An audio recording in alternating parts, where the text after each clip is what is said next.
Donc quand moi je fais quelque chose, ça dit na c'est et l'autre que ça. Même à makambo ezo bima bima o ezo mono. Na yebisa ki batuana. Lelo mwana mosana ke funda. Logo la fundisiko. Dossier comme na wat na l'état, mais na yebisa ki bango bo négocier, bo gérer, bo solo. Parce que et commis na gérance et enfance. Donc procédure est commis ma bé. Batie les soldats, batie les bilans retour à ok. Papa paye à l'okuta, obimi paye, ok, au saï l'okuta. Mais tant que vous avez ça l'okuta, bah au kangot, vous allez voir. Oh moi na botami na 96, na habité sur 97, mais moi na ya okuta bon na tiré na 2 ans à commis na zeb. Mais ce que tu peux si date au pied, c'est que moi na zeb na 8 ans. Et c'est moi na zeb na 8 ans. Oye ko bébé ça c'est comme makambo ça. Muta na problème mais ça moi na. À côté, il a 11 ans, 8 ans, 10 ans. Nous avons compté à partir de Wana. Et ça, quand vous avez dit, vous avez arrangé ma camona kimia. Oh! À quel moment vous bon pour ça? Non, non, non. Je suis un prophète, je vois loin. Je vois loin. Et j'entends loin.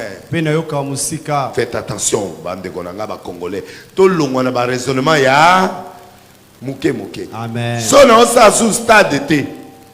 Et le but kenza manangate. Jamais. Bongo bateau ba sala ba stade d'été le gola ba 15. To lobani.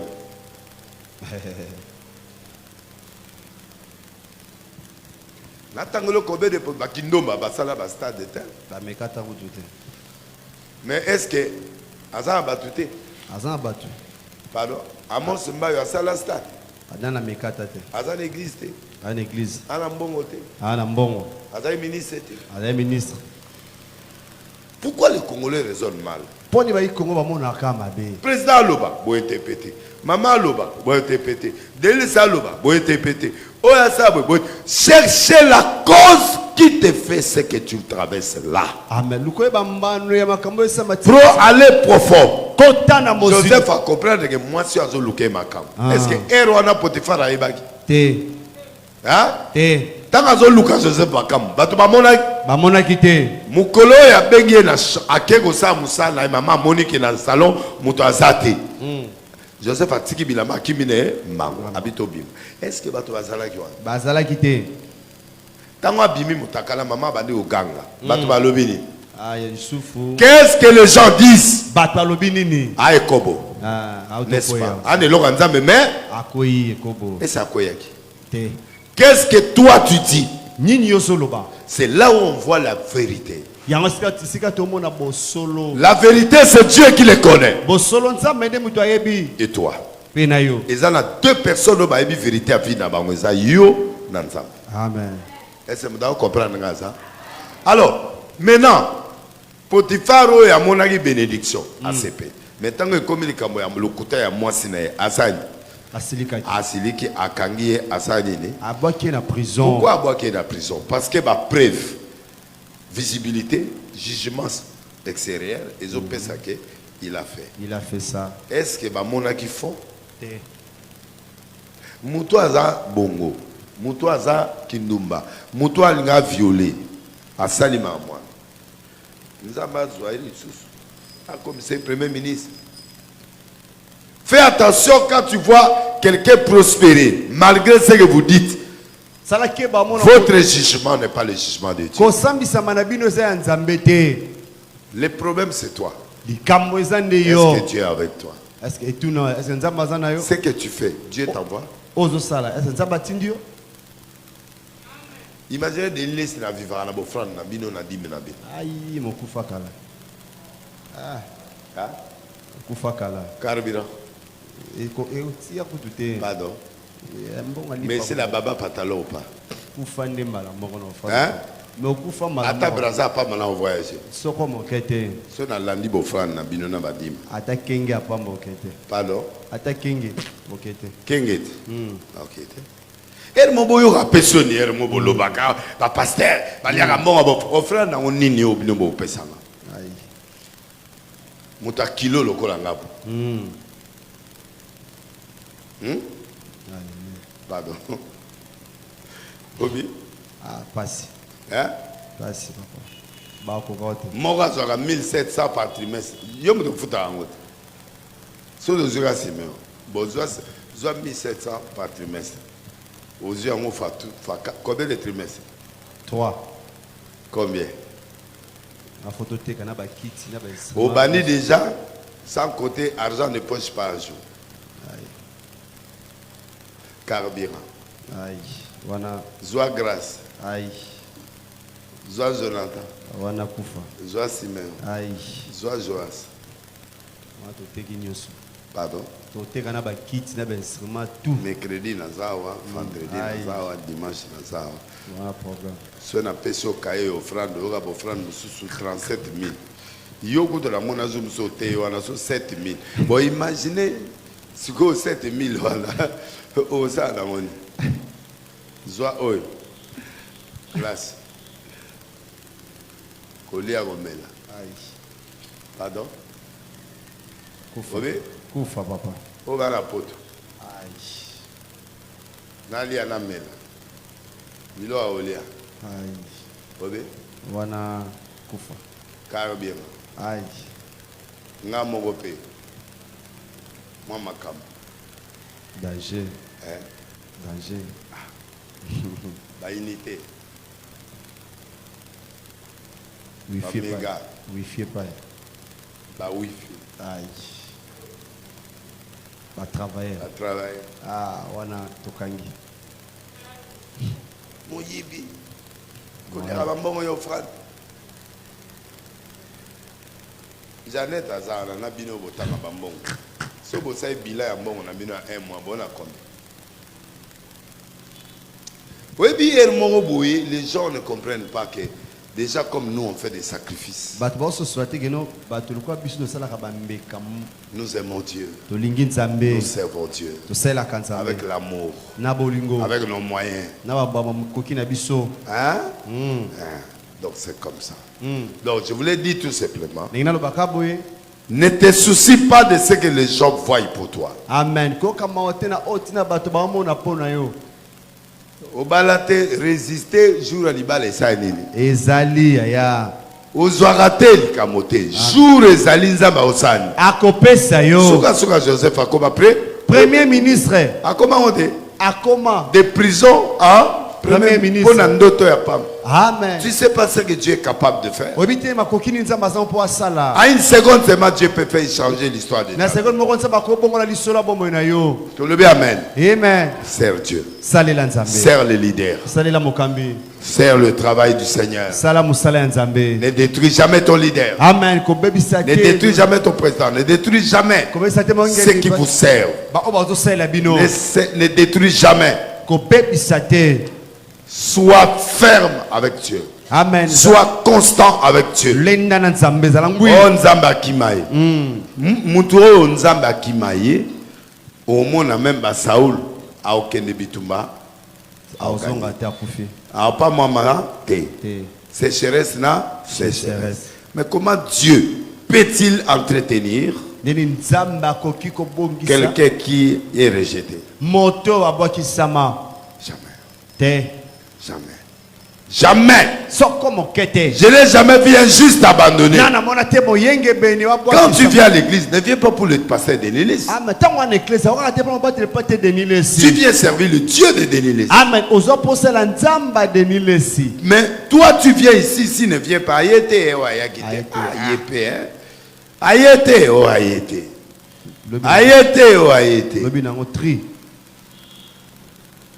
Tu ne sers pas Dieu. Tu sers un homme. Et quand tu sers un homme, tu n'auras pas de récompense. Dieu paye ceux qui sont dans la vérité. Dieu paye ceux qui sont dans une élève, qui paye les gens qui sont fidèles. Ne sois pas l'occasion de chute pour ton leader ni pour quelqu'un.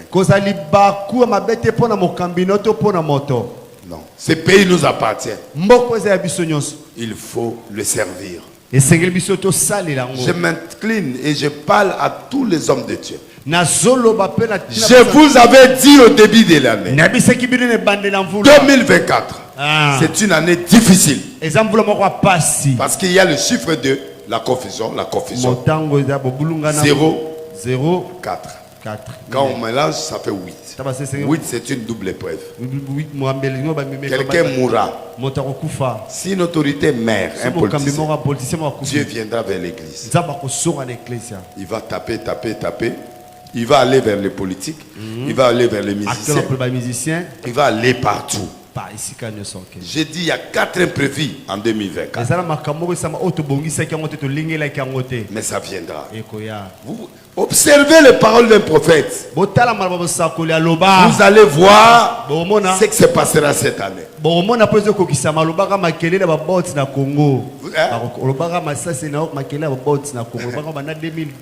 je vous dis des choses, observe ça. Je vous avais dit et je vous dirai et je vous répéterai. Batoyo bakosala nzambe na solote au saboy. Ata elikuto au monate. Et ça a commencé. Banda mbongo ya pasi na héros pour mon nom. Yo mo zano yipi. Zelo mona ga erdo sa l'ofranda. Oki mate hein. Oya liboso pour mona. Donc c'est une année de confusion. Bato belé ba ko la confusion. Amen.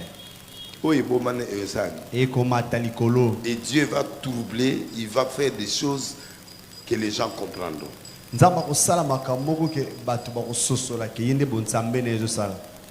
La guerre dans les églises. Pose la question aux journalistes, aux prophètes. Il dit, il a mis ma photo avec la photo de Philigence, un petit qui était chez moi, un prophète, qui vivait chez moi et qui a déclenché son prophétisme dans ma maison.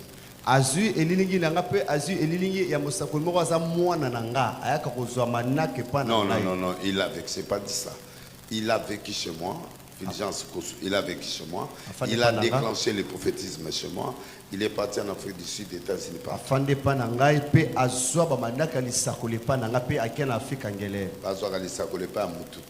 Donc, ça dit que ça a déclenché chez moi. Mais tu es pasteur, non? Tu sais qu'on ne donne pas la prophétie à quelqu'un. Quand tu m'as présenté, je sentais déjà la faiblesse spirituelle. Monte un peu, ouvre-toi. Donc, on pose la question, quand entends-tu parler de Denis Lessi?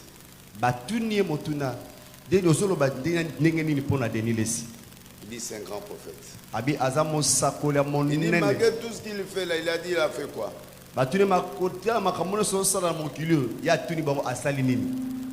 Il dit Dieu m'a appris. En fait, je dois aider ces prophètes-là, je dois l'aider, je dois les chercher en fait. Je n'ai pas bien regardé son nom, mais je crois que là où je parle, il comprend ce que j'ai dit. Il dit, mais Dieu m'a appris cette année de parler le bien seulement des gens et de garder de bons souvenirs des gens qui t'ont fait du bien.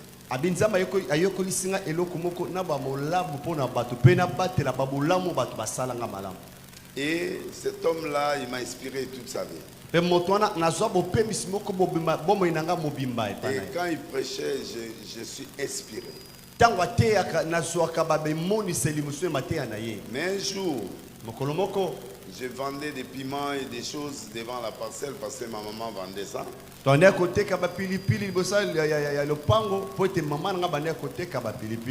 une ferme et on vendait des choses, des légumes et des choses comme ça. Alors on m'a chassé de l'école. Et c'est là où maintenant je vois à la TKM, je vois des listes passer. Il a prié, il a dit va aller faire des miracles avec ce que j'ai prié pour vous. Prenez de l'eau, mettez à la télé. Il avait un gobelet de 555 qu'il a pris, il a mis de l'eau. Il a bu un peu, il est parti jeter ça dans tous. Il n'a vendu aucune chose depuis que sa maman est partie. ateka ke lo côté mokolongo uta mama ni maone tanga kenda ki metanga zumai mosakolba ki na kopo achili kolita ndoke mosakolitanga sambeli si mazumai wana ameli pe mususuke asopi likola biloko na esika te kaka. Il a tout, il y a un véhicule qui est arrivé. Ils ont tout acheté. Et ils ont eu le contrat avec leur maman pour qu'ils leur fournissent. Il est parti à l'école, il a payé. Normalement, il devait aller à l'école à 11h30. Il a vendu du matin jusqu'à 11h, il n'y a rien. Après, on lui a tout acheté. Il a payé le minerval. Il a fait l'examen. Il dit, je garde ça. Il dit, mais malgré, il a amené dans tout le coin. Il dit, mais moi je m'étonne. C'est l'icône du pays. Même un de mes enfants, personne n'a fait un témoignage comme ça. Et tu sais, j'ai suivi ce garçon. Je vais lui ouvrir des portes. Et quand il a parlé, Percy m'a dit, regarde un peu cette émission-là. Et il a fait taire le journaliste. J'ai vécu il y a 2 semaines. J'ai vu une fille d'une famille très riche. Une fille. Et un de ses frères, il est ministre. Ça fait 5 ans qu'il m'insulte à la télé. Mais pourquoi tu as quitté cet homme? Donc comme ça. Il était là en train de prier avec un prophète qui vient, je ne sais pas, du Tchad ou de quoi. Dieu leur a parlé. Il dit, faites attention. Cet homme-là, c'est mon fils. C'est mon serviteur. Tout ce qu'il fait là, c'est moi qui l'ai envoyé. Alors va demander pardon avant que vous puissiez vous éclipser. Prends les offrandes, allez-y. Je les ai reçus chez moi. Ils ont demandé pardon. Ils ont donné l'offrande. J'ai prié pour eux. Il a appelé le pasteur qui était au Tchad. J'ai prié pour eux. J'ai parlé pour eux. Mon thème d'aujourd'hui. Tu vois quoi? Dieu voit quoi?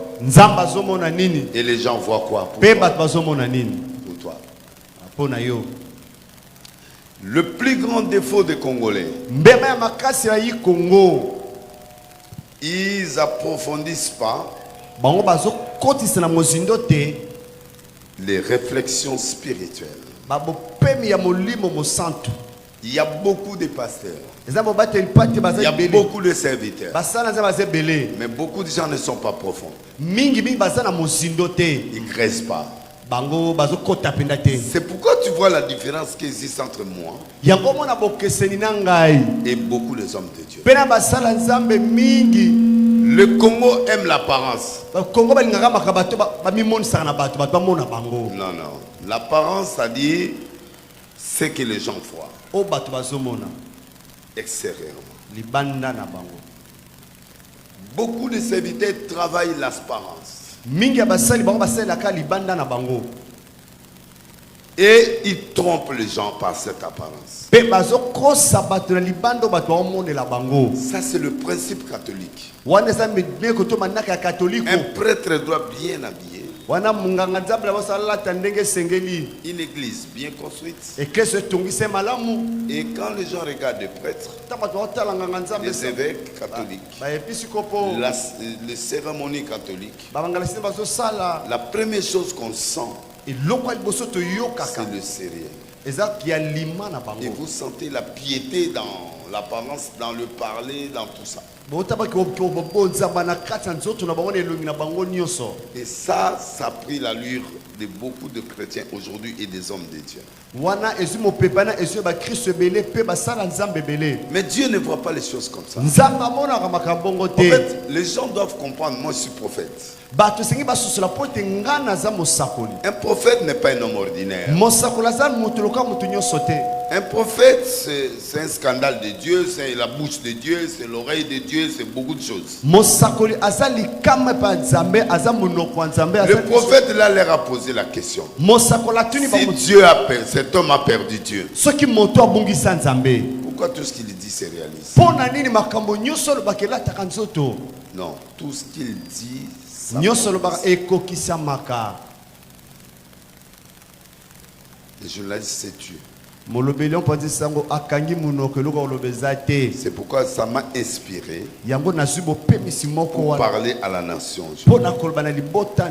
Les Congolais sautent aux yeux quand tu dis des choses.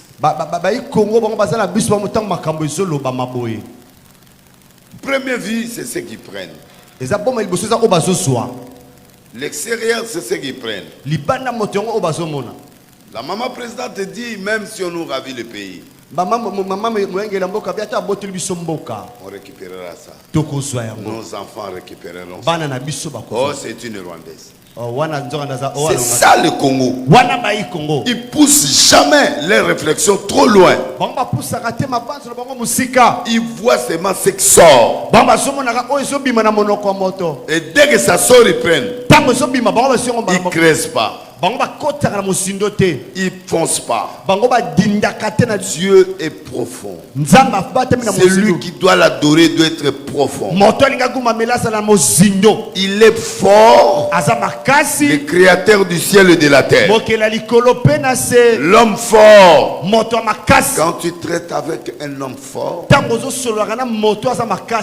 tu dois être fort. C'est pourquoi ces gens ne réussissent pas dans tout ce qu'ils font. Construire, c'est une belle chose. On n'est pas locataire, on est chez nous ici. Donc, ça dit, les gens ne comprennent pas au fait le fond des choses. Il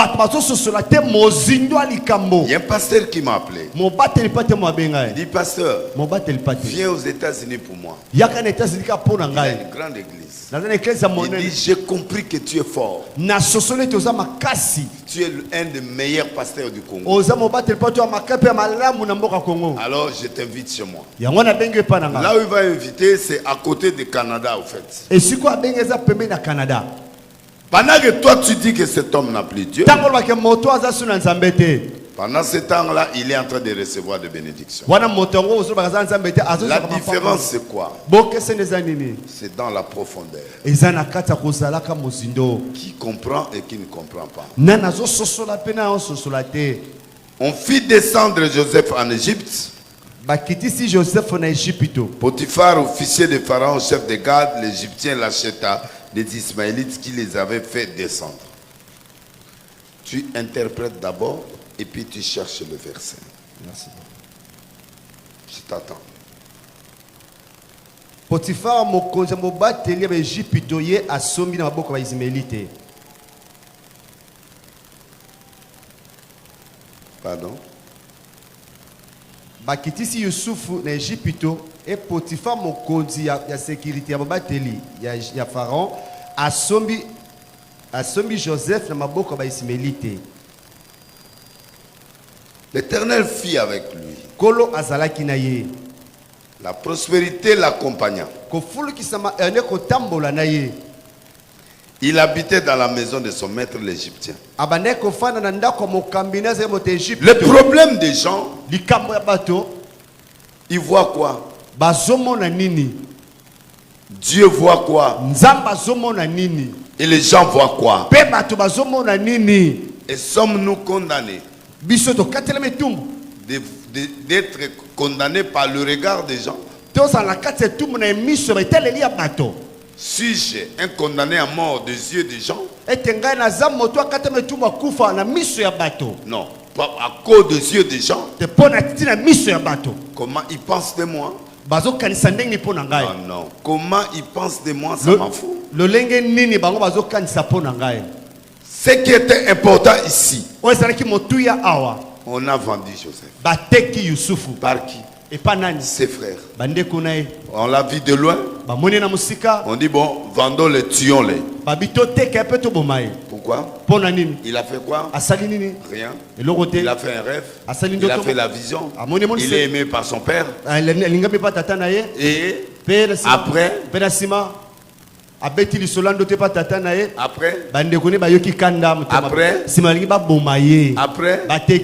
a fait quoi? Il a insulté qui? Il a péché où? Il a dévié où? Où est-ce qu'il a perdu Dieu? Mais on l'a vendu comme esclave. Dans ce jeu-là, c'est lui qui est pécheur. C'est lui qui n'a plus Dieu. Parce qu'on l'a vendu par leurs pensées. Ils ont trouvé que cet homme-là est dangereux, c'est un sorcier. Vendons-le. Allez, qu'il quitte ici. Personne ne peut décider de ton sort à cause de son regard. S'il le fait, Dieu jouera le jeu. Il va accepter ça et il va confondre ces gens tôt ou tard. Parce que le plan de Dieu et le plan des hommes et le regard des hommes vis-à-vis de toi ou de quelqu'un ne dépend pas de Dieu. Ne change pas le plan de Dieu. Avancez. Amen. Et c'est ce qui fait que tu souffres. Moi je ne souffre pas. Moi je ne dépends pas des gens. Moi. Parle ce que tu veux, dis ce que tu veux. Moi je sais ce que je suis. C'est pourquoi même mes enfants spirituels ne me comprennent pas. Les jours où les gens te comprendront, tu n'es plus un mystère. Monsieur avancé, tu n'es plus un mystère. J'aime pas que les gens me comprennent. Pourquoi tu dois me comprendre? Pourquoi moi je dois dépendre de ta compréhension? Je ne dépends pas de toi. Je dépends de Yahweh. C'est lui qui est alpha. C'est lui qui est oméga. C'est lui qui voit bien.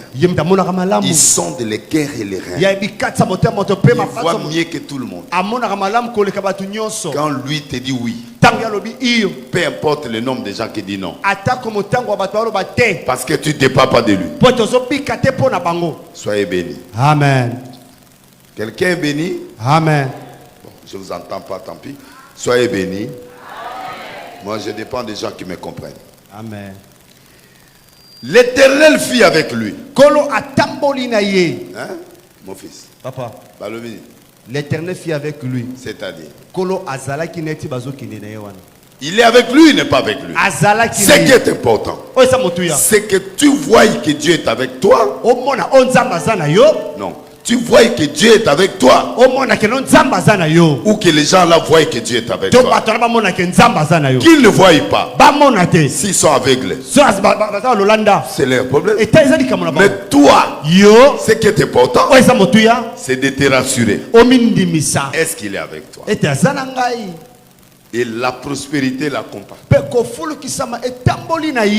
Prospérité c'est quoi? C'est pas l'argent. La prospérité c'est un état dans lequel tout lieu tu fouleras, il te le donne. Ce que tu toucheras, ce que tu toucheras, ça produit. Si c'était des braises, non, si c'était des braises, ça devient de l'or. Yango mutu na tuni bango. Mutu na nzambe te. Nzamba ko pambola. Mutu na nzambe te. Makambo azoloba ekokisa makoma. Mutu na nzambe te ali akamela. Mutu na nzambe te. Mais makambo nzamba azosala na ye. Yo za nzambe kasi. Ozani. En fait, cette réflexion m'a donné cette révélation. C'est pourquoi, comme tu me vois là, je n'implore plus les gens. Tu fais. Tu fais pas. C'est que tu as le droit de faire. Si tu ne le fais pas, tant pis pour toi. Tu ne me verras pas t'appeler pour te dire pourquoi tu ne l'as pas fait. Jamais. Tu viens. Tu ne viens pas, tu ne viens pas. Tu travailles. Tu travailles pas, je suis pas avec toi. Moi, ce qui compte, est-ce que je suis avec lui? Est-ce que Nanaye? C'est ça la clé. On descend. Son maître vit que l'Éternel était avec lui. Tu n'as pas besoin de tout le monde. Mais tu as besoin de quelqu'un que Dieu placera pour toi. J'étais là dans un restaurant, il y a un député qui m'a appelé, dit viens on mange. C'était avant-hier. J'entre, je vois un gouverneur à l'intérieur. Il dit oh Denis, je te cherche. Viens. Il m'a fait sortir, il m'a donné l'argent. Il dit ça. C'est ce que je t'aime tellement trop. Mais, prends ça. Je ne veux pas que les gens voient ce que je te donne. Je sors. Je vois un ministre qui entre. L'homme de Dieu. Mais tu as disparu. Je dis, je suis là. Il dit, bon, j'entre. J'envoie mon protocole qui vient te déposer. Il m'envoie l'argent. Je sors dehors. Je vois un partenaire de Ferrego là. Une grande dame. Il dit, Denis, je te cherche. C'est une femme riche. Il m'a dit, moi je t'aime beaucoup. Mais je sens que toi tu n'aimes même pas mon frère. Je dis non, je l'aime. Il dit, mais tu sais que sa maman prie chez toi. Mais comment tu peux, tu ne soutiens pas ton frère? J'ai dit non, bientôt je serai à Paris. Et je risque d'être chez vous là. Il me dit, je paye le billet de Paris. First class, je paye. Bon, en attendant, viens, suis-moi dans la voiture. Il a pris l'argent, il m'a donné. Combien déjà? Alléluia. Ce qui est important dans ta vie, c'est ce que Dieu disposera pour toi. Ceux qui ne sont pas à toi, c'est pas à toi. Dieu peut utiliser même tes adversaires pour te bénir. Quand il a créé, il peut utiliser même. Comment cette femme, il dit que lui il est de tel. Dans la maison là il y a la guerre. Il y a d'autres qui m'aiment, il y a d'autres qui ne m'aiment pas. Mais si tu ne m'aimes pas, pourquoi il me donne l'argent? Il me donne son numéro. Pourquoi tu dois m'acheter les billets? Pourquoi tu dois me faire du bien? Parce que l'argent qu'il m'a donné c'est pas payé. Il m'a dit, mais tu connais Paul Mountou? J'ai dit oui, c'est mon petit. C'est mon petit. Il dit, pose-lui la question. Est-ce que quelqu'un m'a compris? Amen. Quand Dieu est avec toi, c'est lui qui te verra. Non. C'est lui qui te verra. C'est celui que Dieu a disposé pour Amen.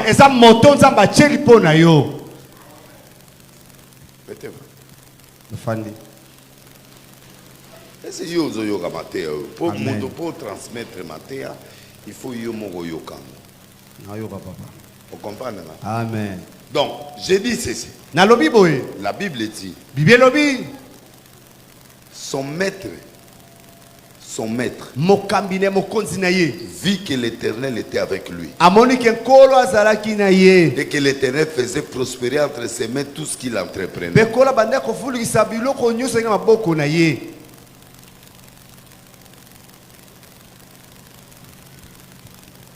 Les signes qui montrent que Dieu est avec toi. Le pourvoyeur ou celui qui te soutiendra doit te voir. Que toi, tu as vraiment Dieu. Et il doit avoir de preuves. Si je te laisse toi l'église, moi je dois voir que tu prospères. C'est que je t'ai confié. Ça c'est le premier signe. Ne travaille pas avec les gens que quand tu leur confies des tâches, ça ne multiplie pas. Arrêtez.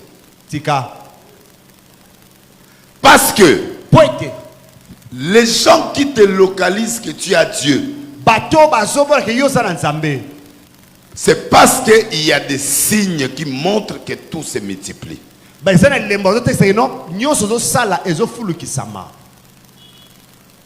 Deux, ils voient que Dieu est avec toi et ils vont te confier. Tout le monde n'est pas appelé à te voir tel que tu es. Ce sont des gens que Dieu dispose et révèle. Il a demandé aux apôtres qui suis-je. Personne n'a réussi à part Pierre. Il dit tu es le fils de Dieu. Mais tous ces gens-là n'ont pas sa révélation. Est-ce que quelqu'un m'a compris? Amen. Ne crois pas que tout le monde qui te suit croit en toi. Non. Parce qu'ils n'ont pas ta révélation. Si quelqu'un n'a pas ta révélation, il ne peut pas te suivre comme il faut. Amen. Moi, je ne compte pas sur les gens qui parlent. Pendant que toi, tu me dis que tu n'as plus Dieu. Par exemple, l'arche. Je laisse ça à toi et aux serviteurs. Si ça ne progresse pas, c'est pas moi. Parce que si moi je vais travailler ici chaque jour, tu verras les résultats. Mais moi, si je ne suis pas là, toi qui gères, vous qui gérez, un jour je suis venu ici, je n'ai trouvé aucun serviteur. Ni toi, ni pasteur, ni personne. Je vis l'église. Il n'y a aucun responsable. Je n'ai rien dit. J'ai prêché, je suis parti. Et je suis venu aujourd'hui. J'ai voulu laisser voir. Pasteur, Nabunga. Amen. C'est bien. Si mukolo ye saoya Nabunga. Amen. Vous comprenez? Amen. Les temps n'a été qu'à montrer Oyo Boui. Ils ont un temps ébélé. J'accepte la loi des épreuves. Tu sais, à un moment, tous mes véhicules étaient abîmés. Aujourd'hui, ils sont rentrés. Ils sont à la maison. Mais je ne roule pas avec ça. Non, ils ont mis.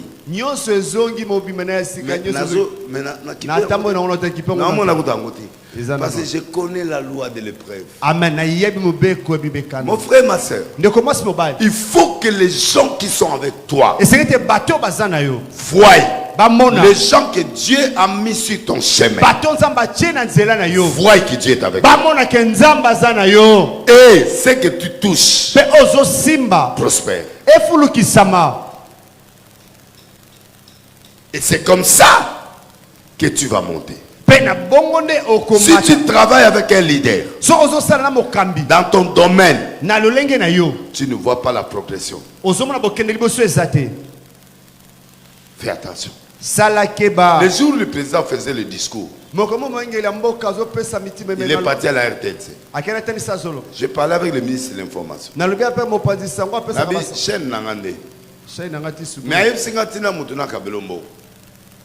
Natini Mathieu a qui a joué enveloppe. Aïna. Non, tu n'as question. Moutou a joué Kabela Bambou. Mais si on a un dossier, mon répondre. Il faut rester travail. N'a insisté. Mais Nathalie Mouté Mané, pourquoi cet homme me bénit? Donc, na kati ya bato président nyonso bato ba bénissanga né mon bata pia ngambongo moko chaque fin du mois kati salaire na état mso disait pas d'état mso mobimba pienga. Cet homme là. Motoana. Comment est ministre de la communication? Où est-ce qui m'a micro pour dire? Non, tout nos ponata la soyebi. Patrick Mouyaya. Voilà. Non, c'est quand vous attendez mon conseil, mon azom isaïe. Pour je n'ai jamais vu quelqu'un qui peut aimer son président comme celui-là. Et il dit de laisser là on peut son bon goyo. Il faut soutenir Kaka. Président. Mais les gens voient que Délé se souffre. Mais Dieu envoie. De gauche à droite.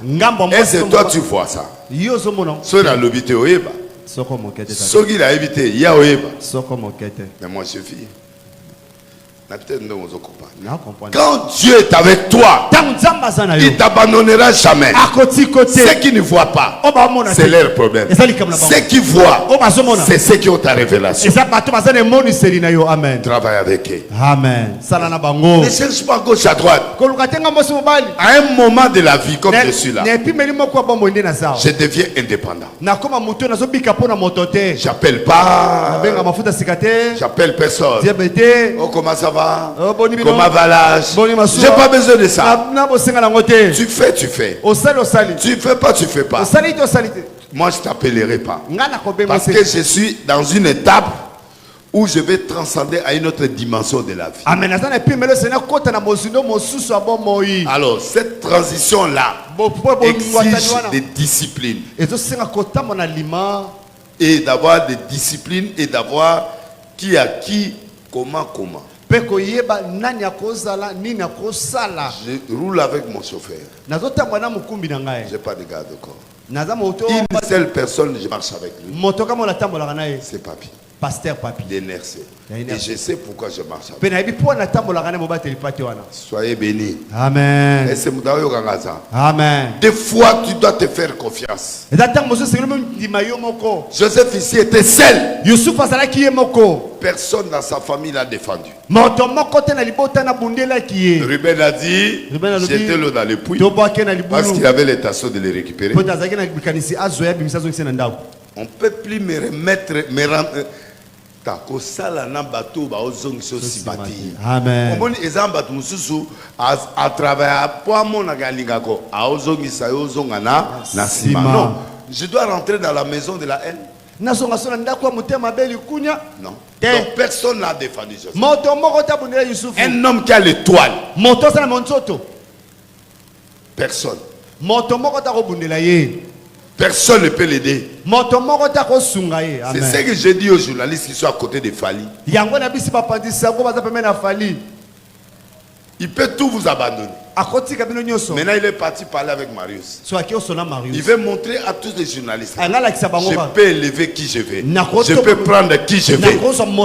Donc dans ta vie, un leader comme moi, je ne dépends pas de toi. Un leader ne dépend pas de quelqu'un. C'est une étoile. Une étoile à la lumière. L'étoile ne dépend pas du soleil. Amen. Il y a la lumière là-bas. Au monde on a boutou pe angenga. Amen. Angenga to angenga.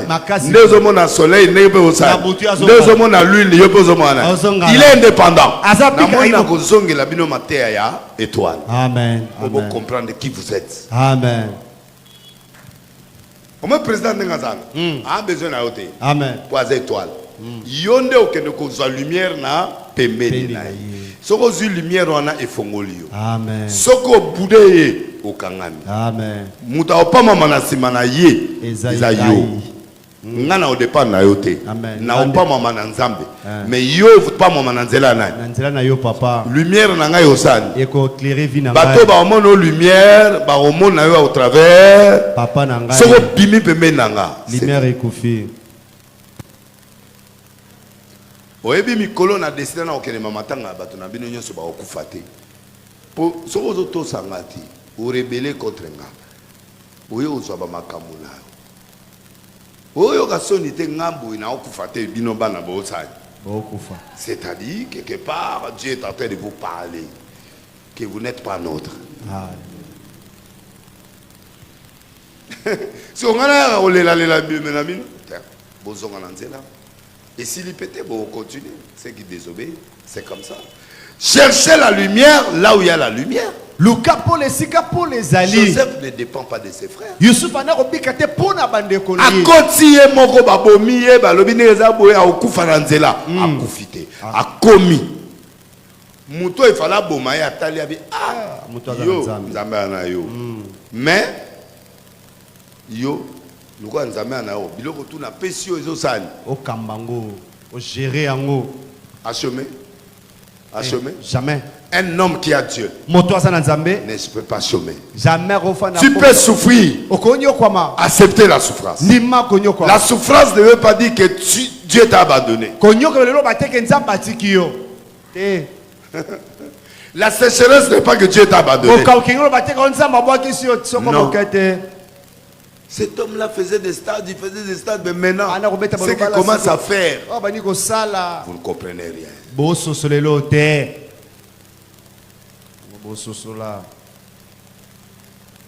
J'ai expliqué dans une émission, ce qu'on moni de laisse à lobby les camps, c'est que les camps na se subasma isali. Tôt ou tard, bon mon elo on est au sali. Je suis un prophète. Pourquoi je pars chez les païens? Pour que le message prophétique passe. Mais na kati ya mission nini nga nazaro loba ke élection ko sala. Émission église. Nini? Na mission nini nga na loba imakambo ko ya. Ka ba pagano wana kaka. Pour mon pagano ako retenir l'eau qu'un chrétien. Banani balobi qui a prophétisé bien. Et ça ba chrétien tout ba pagano nde balobi. Oh, tu te souviens que aloba ki eloko moko boye. Élection ozala. C'est ça l'écran. Yangwana kota na mitema na bango mutoyo donc c'est comme ça qu'on est en train de convaincre. Même Joseph ici est parti chez un païen. Mais mon parent a moni nzambe na ye. Amen. Il faut que vos lumières soient éclairées à tous ceux qui sont tout autour de vous. Depuis que moi je vis, toi tu m'as déjà appelé. Je donne l'exemple. Depuis que je suis venu ici, tu m'as déjà appelé. Aucun pasteur. Mais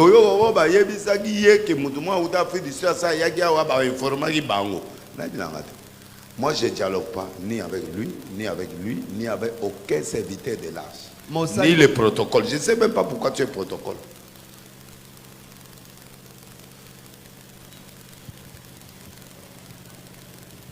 Je ne connais rien. Je ne sais rien. Je ne vois rien. Je n'entends rien. Et personne ne me parle. Vrai ou faux? Vrai tata. Bien. Bon, dis-moi, si vous vivre là-bas, tu as bouilli. Si vous progressez, alléluia. Baba, si vous vivre là-bas, baba, si vous communiquez, si vous savez. Au moins, dans la côte, servant de Dieu, prophète des nations, à mon na côte. A téléminé par Zoloba, Zoloba, Oloba. Au modéré sous tes micros. Ok? Nalovin. Au côté à Zoloba. Yo peux passer dans mon Congo. Donc, on a Zokota, au Sanero. Moi, na arche à Kala. Dans la zone, on fou moi Zokota. Le porteur de l'onction de l'arche. Au Kita. Na yo, posa mon qui? Au Kiti Bendabo, na télé loko. Na liki. Na ye. Avant nzambe na ba moi. Anda sal wana nzambe te. Wana nzambe te. Et borgé wana yango ezo sala bino. Moyen nzambe atomola bino. Exacté. C'est comme ça. Moi besoin lumière exacté. Yango yoka ye mo azozo abizo dozo ozo nini. Parce que la lumière c'est toi qui dois le chercher. Pour les sengeli yondo lukango. C'est toi qui dois. Tu dois chercher ça. Les sengeli yondo lukango. Et des attitudes comme ça. Jamais je peux te transmettre quelque chose. Quelqu'un peut me donner un amen? Amen. Donc, je vous le dis tout simplement que quand tu as la lumière, il n'y a que les gens que Dieu a disposés peuvent le voir. Joseph 4 trouva grâce aux yeux de son maître. Il l'employa à son service. L'établit sur sa maison. Lui confia tout ce qu'il possédait. Liboso ye moko kaka mamazo si mezo sani. Mukozi azotani. Prends ton temps. Laisse les gens le temps de te voir. Que tu as Dieu. Et que ton Dieu fait du bien à ces gens-là. Ne te témoigne pas. Laissez Dieu montrer au révélé. Et ceux-là te soutiendront. Je n'ai jamais vu un juste abandonné. Mendiant de pain. Jamais. Je dis jamais. Je dis jamais. Donnez-moi un amen. Amen. Jamais au moment où mokolo mongo na landeli eloko moko boy na landeli yango ti mokolo yeso oya. Au moment kaka ba page na ba page. Au moment kaka 1000 étoiles na ba 1000 étoiles. Amen. Parce que na eloko nzambe. Amen. Toi na eloko nzambe, nzambe atikaka ete. Amen. Erwana Joseph Azaki, aisu na papa? Te. Aisu na mama? Te. Aisu na mutu? Te. Atikala na nani? Yemoko. Na nani? Tant que mon Dieu est là, tant que ton Dieu est là, tu survivras. Le problème, ce n'est pas de mourir. Quelqu'un qui a Dieu ne mourra pas sans avoir vie. Et Bilaka, il y a plusieurs façons de voir. Et Dieu lui-même qui choisit comment voir. Mais là, Joseph voit. Papa Zate, maman Zate, l'église est Zate, mais à vivre ma PC géance. Moutango Zanan, chef de sécurité, président de la République. Mopagano. Kuna bakati azo kufa. Koto ya osani. Azo mata balopete. Tu vois quoi? Omona nini? Dieu voit quoi? Nzamba somona nini? Les gens voient quoi en toi? Bato somona nini pa na yo? Nzamba atika yo. Amen. Posa anda kwa ulala te. Pola la ranase. Posa la libala te. Posa la musala te. C'est pas ça. Le regard de Jean n'est pas le regard de Dieu. Il était chômeur. Maintenant il trouve le travail. Mais pose à musala. Il faut mise à moutoir au tomolo asani. Amona. Que yo ozana nzambe. Yo nzamba pona yo. Yo yo oza pona nzambe. Merci. Mais ceux qui vont moniter, comment ils vont t'élever? Nani atini ministre wana? Na kena restaurant. Nani? Nani atenga gouverneur wana? Nga yaki pala bango te. Nga na ina ngama kamususu. Mais bango basaini. Baye. Quand Dieu a créé la voix d'un homme, il mettra à ta faveur le même précédent. Maman n'a pas béni, elle a pas gaulois. Mais elle a foutu la tique pourquoi? Mais elle aura souka le bien à l'ingako. Aïe, il aura monté en one. Ah, des laisses, les grands péters. Ah, elle est là au fond. Aïe. Conclusion. Azamuta koto, mais elle est là fort. Pour un afro. Dans le bas, moto, azaboy. Moto yope azabo. Mais l'obité qui n'a hypocrite non. Je sais ce que je fais. Fais attention. Il faut savoir ce que tu fais. Si on n'a pas nazalaki, n'a pas pasteur. N'a pas chrétien. Aningika ko vanda na ba païen. Bon siko ba we banzambe nde. Païen yo ya moni nzambe nde. Répondez nga muta moni ke nzamba na ye eza ye to païen mo pagano nda moni nzambe mais tango mo pagano zo mona nzambe lo ye il faut aider là il faut ça échanger par rapport à ni ya o ya zo mona asa kana ba païen ole na zana na bino ba chrétien o bosani et le roté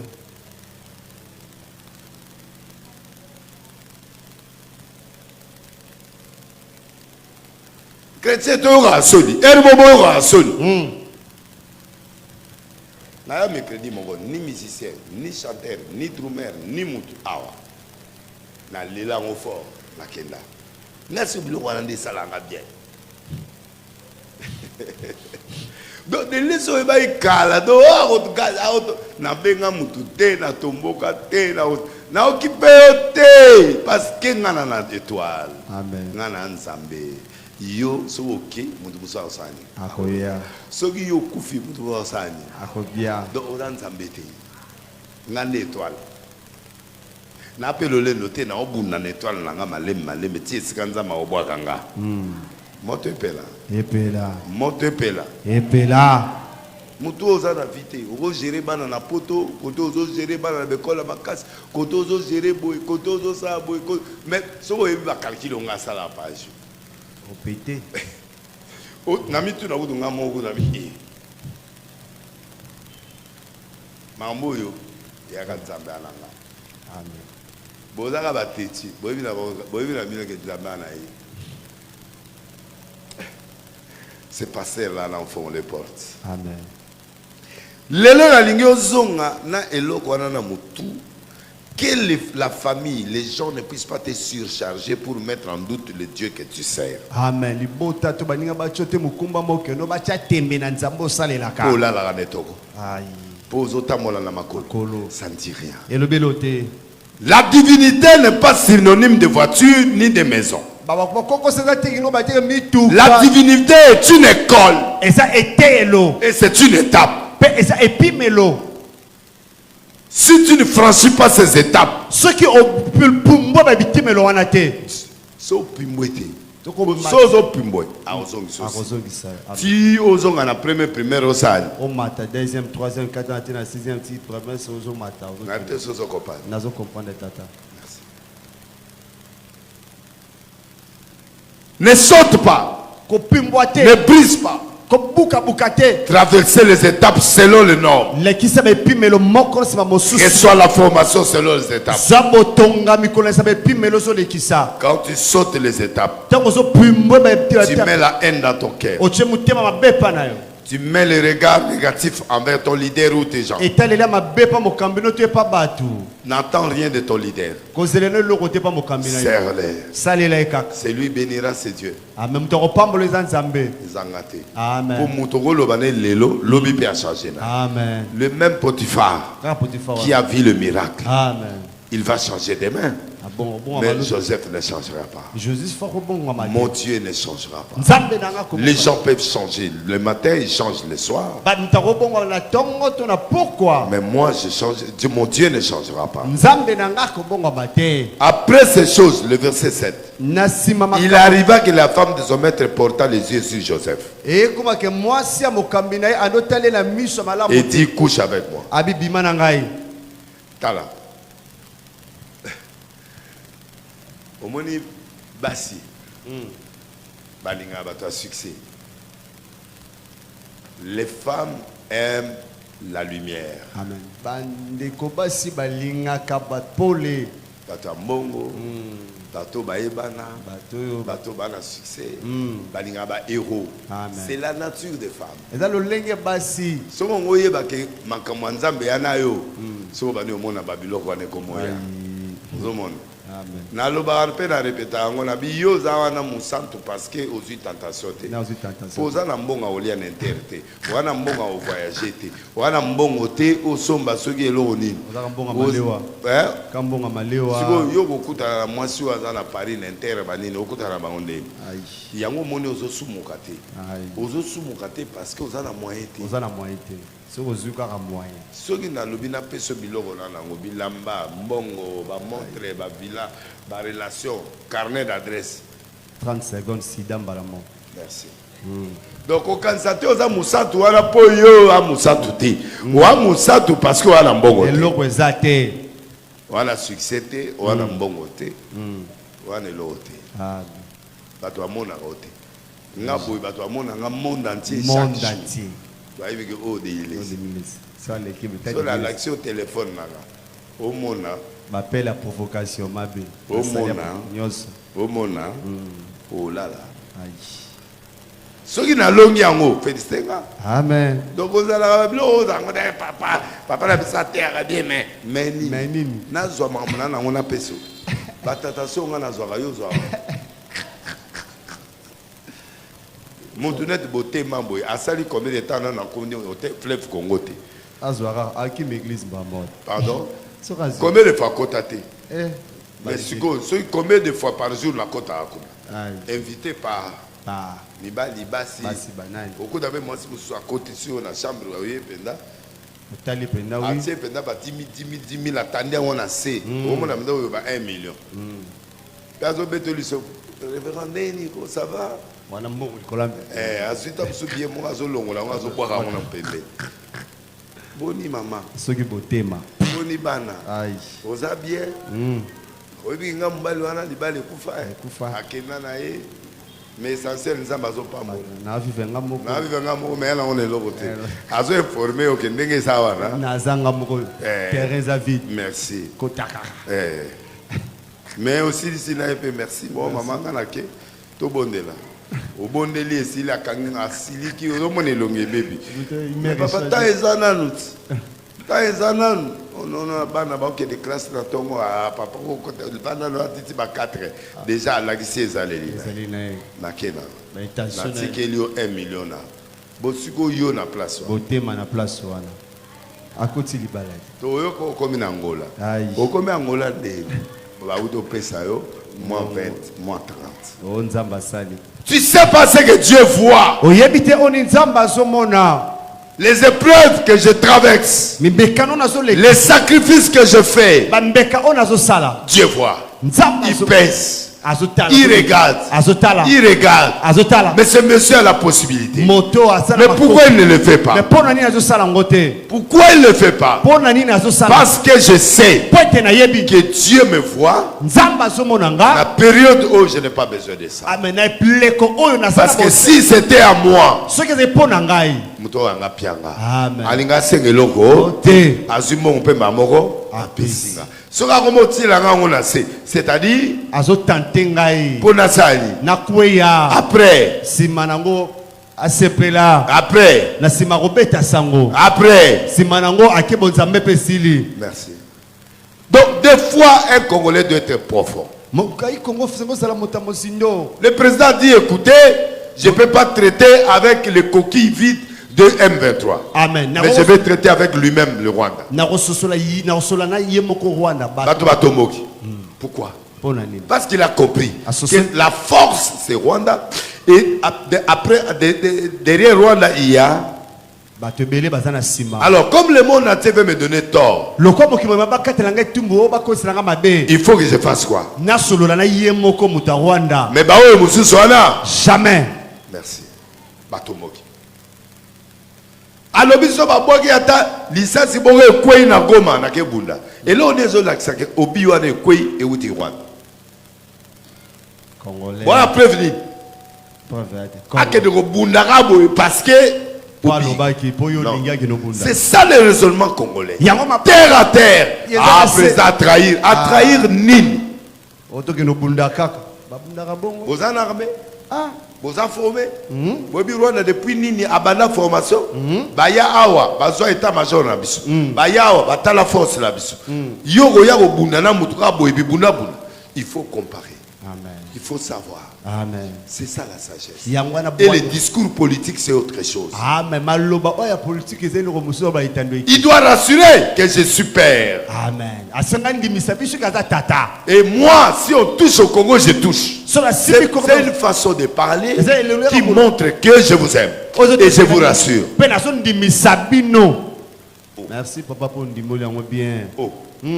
Congolais en l'air à l'air.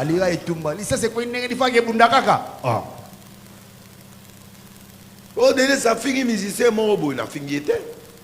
Yo traitaka na mutu moko boye, aza na société, n'États-Unis produit 100 millions.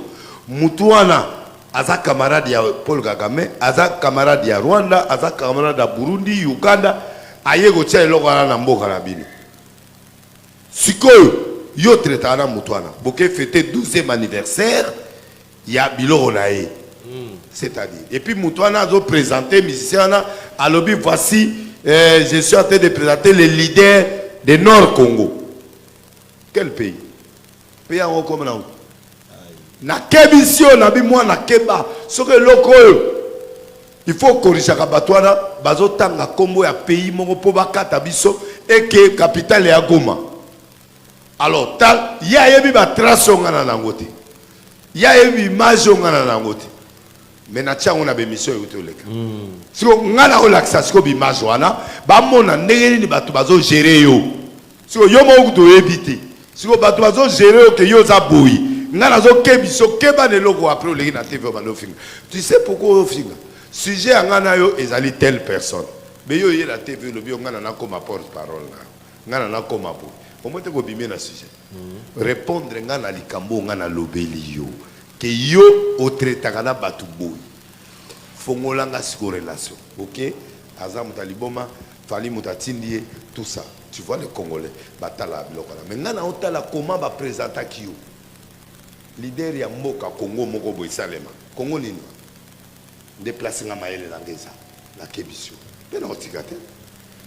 Yamo, papa Dabino. Non, moi je sauve, je suis nationaliste, je suis congolais, je défends le Congo sur toutes ses formes. Tu le bien, amen.